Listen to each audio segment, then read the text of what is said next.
Assalamualaikum warahmatullahi wabarakatuh. Saya Monesa Amalia. Kali ini akan menjelaskan tafsir Ar-Rahman ayat 3 dan 4. Disimak ya teman-teman.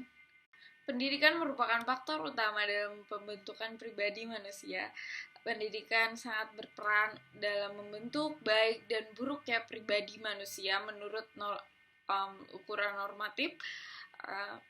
Ketika menjadi pendidik yang baik dan sebagai panutan siswa dan siswi atau peserta didik, maka kita harus mengetahui subjek pendidikan yang baik dan memiliki kualitas yang tinggi. Maka dengan memahami Quran surat Ar-Rahman ayat 3 dan 4, kita sebagai calon pendidik akan mengetahui sikap yang harus dimiliki seorang pendidik. Saya akan membacakan surah Ar-Rahman ayat 3 dan 4. A'udzubillahi minasyaitonirrajim. Bismillahirrahmanirrahim. Khalaqal insan 'allamahul bayan. Yang artinya Dia menciptakan manusia, mengajarkannya pandai berbicara. Tafsir ayat 3 menurut Tafsir Al-Misbah menurut Quraisy Shihab, Allah Ar-Rahman yang mengajarkan Al-Quran itu dialah yang menciptakan manusia, makhluk yang paling membutuhkan tuntunannya, sekaligus yang paling berpotensi memanfaatkan tuntunan itu dan mengajarkan ekspresi, yakni kemampuan menjelaskan apa yang ada dalam benaknya. Dengan berbagai cara, utamanya adalah bercakap dengan baik dan benar. Kata al-insan pada ayat ini mencakup semua jenis manusia sejak Adam alaihi salam hingga akhir zaman. Dan menurut Al-Maragi, menurut Ahmad Mustafa Al-Maragi, bahwasanya Allah lah yang telah menciptakan umat manusia ini dan mengajarkan mengucapkan apa yang terlintas dalam hatinya dan terbentik dalam sanubarinya. Sekiranya tidak demikian, maka Nabi Muhammad SAW takkan dapat mengajarkan Al-Quran kepada umatnya. Jadi kita sebagai umat manusia sudah Allah berikan kelebihan untuk bisa mengungkapkan apa yang ada di dalam hatinya atau di dalam pikirannya untuk menjelaskan kepada sesama umat manusia. Tafsir pada ayat 4 menurut Tafsir Al-Misbah menurut Quraisy Shihab, kata Al-Bayan pada mulanya berarti jelas. Kata tersebut di sini dipahami oleh tabai dalam arti potensi mengungkapkan, yakni kalam ucapan yang dengannya dapat terungkap apa yang terdapat dalam benak. Lebih lanjut, ulama ini menyatakan bahwa kalam bukan sekedar mewujudkan suara dengan menggunakan rongga dada, tali suara, atau kerongkongan.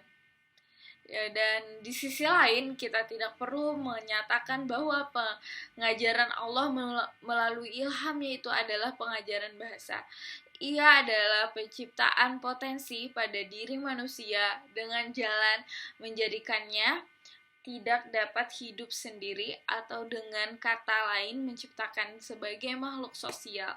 Itulah yang mendorong manusia untuk saling berhubungan, dan ini pada giliran yang melahirkan aneka suara yang disepakati berbagai maknanya oleh satu komunitas, dan aneka suara itulah yang merupakan bahasa mereka. Jadi manusia diciptakan untuk berbagai macam suku, bangsa, dan bahasa, dan maka dari itu manusia juga makhluk sosial yang Allah ciptakan. Menurut Tafsir Al-Maragi, menurut Ahmad Mustafa Al-Maragi, manusia itu makhluk sosial menurut tabiatnya yang tak bisa hidup kecuali bermasyarakat dengan semuanya. Maka haruslah ada bahasa yang digunakan untuk saling memahami sesamanya. dan untuk menulis kepada sesamanya yang berada di tempat-tempat jauh, negeri-negeri seberang, di samping untuk memelihara ilmu-ilmu terdahulu, supaya dapat diambil manfaatnya oleh generasi berikutnya, dan supaya ilmu-ilmu itu dapat ditambah oleh generasi mendatang atas hasil usaha yang diperoleh generasi yang lalu. Ini adalah nikmat ruhani terbesar yang tak bisa ditangani dengan nikmat yang lainnya dalam kehidupan ini. Oleh karena itu, Allah mendahulukan penyebutan atas nikmat-nikmat lain yang disebutkan nantinya. Jadi, kita sebagai makhluk sosial harusnya selalu saling bersosial kepada antar manusia, dan cara bersosialnya ialah melalui bahasa, dan berbagai macam bahasa yang telah ada di dunia ini yang bisa membuat kita saling berkomunikasi satu sama lain. Saya akan menjelaskan analisis ayat ketiga. Pada ayat ini Allah menyebutkan nikmatnya yang lain, yaitu penciptaan manusia. Nikmat itu merupakan landasan nikmat-nikmat yang lain. Sesudah Allah menyatakan nikmat mengajarkan Al-Quran pada ayat yang lalu, maka pada ayat ini Dia menciptakan jenis makhluknya yang terbaik, yaitu manusia, yang diajarinya pandai mengutarakan apa yang tergores dalam hatinya dan apa yang terpikir dalam otaknya. Dan karena kemampuan berpikir dan berbicara itulah Al-Quran bisa diajarkan kepada umat manusia. Tujuan ini merupakan tujuan tertinggi di dalam pendidikan dalam Islam, bahwasanya Allah menciptakan manusia di muka bumi ini untuk beribadah kepada Allah,